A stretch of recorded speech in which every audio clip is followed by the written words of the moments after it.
భవితవ్యం నిక్షిప్తమై ఈవీఎంల భద్రతపై ఈసీ ప్రత్యేక దృష్టి పెట్టింది. ఈవీఎంలను భద్రపరిచిన స్ట్రాంగ్ రూమ్ల వద్ద 3 అంచెల భద్రతను పెట్టింది. కేంద్ర పారామిలిటరీ బలగాల పహారాతో పాటు స్థానిక పోలీసుల రక్షణను కూడా ఏర్పాటు చేసింది. స్ట్రాంగ్ రూమ్ల లోపల బయట సీసీ కెమెరాల నిఘాలను అమర్చారు.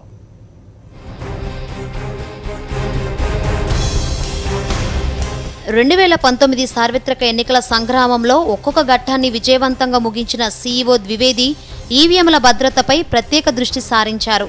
ఈవీఎంలను భద్రపరిచిన స్ట్రాంగ్ రూములకు 3 అంచెల భద్రత కల్పించారు.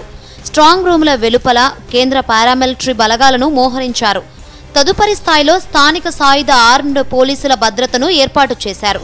3వ స్థాయిలో స్థానిక పోలీసులను బందోబస్తుగా నియమించారు. రాష్ట్ర వ్యాప్తంగా 13 జిల్లాల్లో 25 పార్లమెంటరీ నియోజకవర్గాల వారీగా లెక్కింపు కోసం 34 చోట్ల ఈవీఎంలను భద్రపరిచారు. భద్రపరిచిన స్ట్రాంగ్ రూములకు సీలు వేయడంతో పాటు ఎవరూ లోనికి వెళ్లేందుకు అవకాశం లేకుండా తలుపులకు చెక్కలతో సీల్ వేశారు. వెలుపల సాయుధ పారామిలిటరీ బలగాలను మోహరించారు.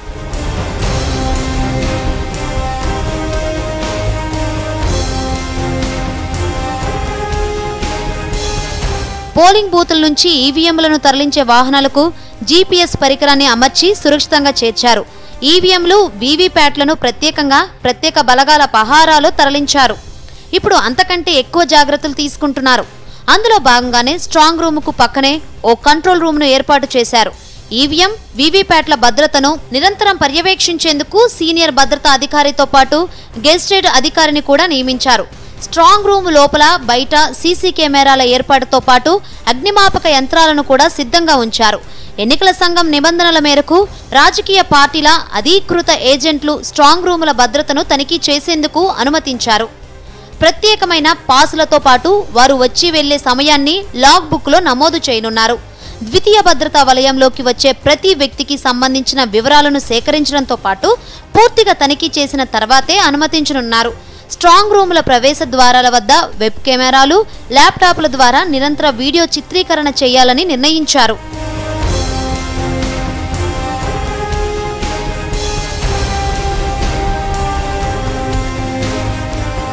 స్థానిక రిటర్నింగ్ అధికారి రోజుకు 2 సార్లు ఈవీఎంలు, వీవీప్యాట్లను భద్రపరిచిన స్ట్రాంగ్ రూముల భద్రతను పర్యవేక్షించాలని సీఈఓ ద్వివేది ఆదేశించారు.